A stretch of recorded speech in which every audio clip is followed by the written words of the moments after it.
सबसे बड़ी इंपॉर्टेंट चीज़ ये है कि शिक्षा के साथ साथ रोज़गार भी तो मिलना चाहिए। अब डिप्लोमा का कोर्स है, केवल 15,000 रुपये कोर्स है इंजीनियरिंग का, उसका केवल 25,000 रुपये फीस है।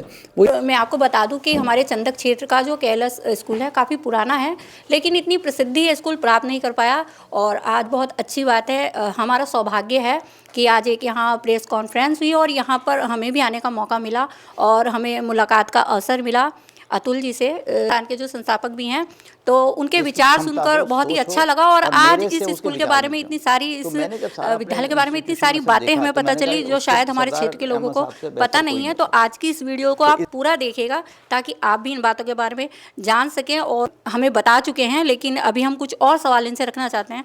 तो सर, मैं आपसे यहाँ ये पूछना चाहूँगी कि जैसे इतना पुराना यहाँ पर ये विद्यालय रहा, लेकिन इतनी प्रसिद्धि यहाँ पर प्राप्त नहीं कर पाया, तो इसका क्या कारण आप बताना चाहेंगे? हाँ, प्रणाम।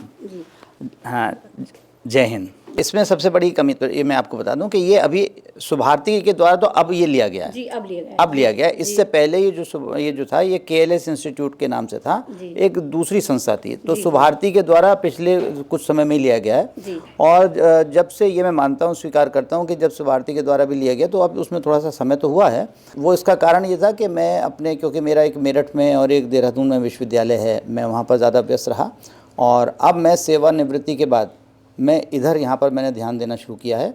और मेरे साथ जो मेरे परम सहयोगी श्री सरदार अहमद साहब हैं, वो मेरे साथ जुड़े गए।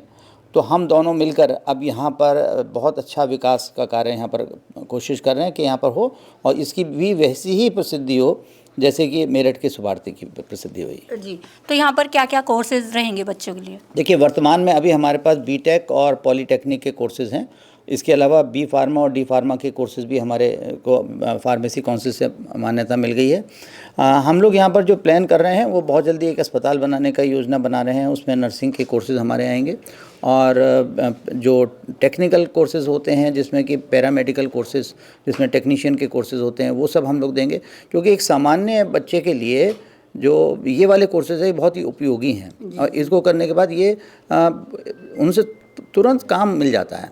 तो सबसे बड़ी इंपॉर्टेंट चीज़ ये है कि शिक्षा के साथ साथ रोज़गार भी तो मिलना चाहिए। तो रोज़गार परक कार्यक्रम हम लोग यहाँ पर सब आरंभ करेंगे और सामान्य जो ट्रेडिशनल कोर्सेज होते हैं वो तो यहाँ पर रहेंगे ही। जी। तो अभी जब प्रेस कॉन्फ्रेंस हो रही थी तो हमने सुना कि यहाँ पर जो चार्जेस हैं वो काफ़ी कम हैं और स्कूल। हाँ, बिल्कुल सही सुना आपने। क्योंकि यहाँ पर जो हमारा उद्देश्य है वो पूरी तरह से ऐसा यहाँ पर शिक्षा देना है कि जो ग्रामीण क्षेत्र के जिनका आर्थिक संसाधन बहुत अधिक नहीं है वो भी शिक्षा प्राप्त कर सकें।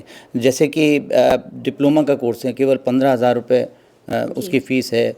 ऐसे ही जो डिग्री का कोर्स है इंजीनियरिंग का, उसका केवल 25,000 रुपये फीस है।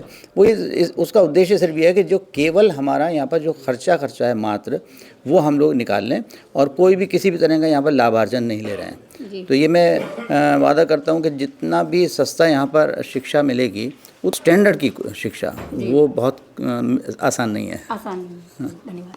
तो देखिए, आसान नहीं है और बहुत अच्छी शिक्षा यहाँ पर मिलेगी। और अभी आपको इस वीडियो में हम प्रयास करेंगे कि कॉलेज कैंपस भी दिखाने का प्रयास करेंगे, यहाँ की लैब भी दिखाएंगे। बहुत कुछ यहाँ पर है जो अभी तक हमारे क्षेत्र की जनता से छुपा हुआ है और हमारा उद्देश्य ये रहता है कि हमारी क्षेत्र की जनता को जो उनकी लाभ की चीज़ें हैं वो मिले। और बहुत अच्छी बात है, हमारे यहाँ के बच्चों को बिजनौर तक जाना पड़ता था, लेकिन अब अपने आसपास के क्षेत्र में ही ये सारी सुविधाएँ मिलेंगी तो हमारे क्षेत्र के बच्चे आगे बढ़ पाएंगे। धन्यवाद।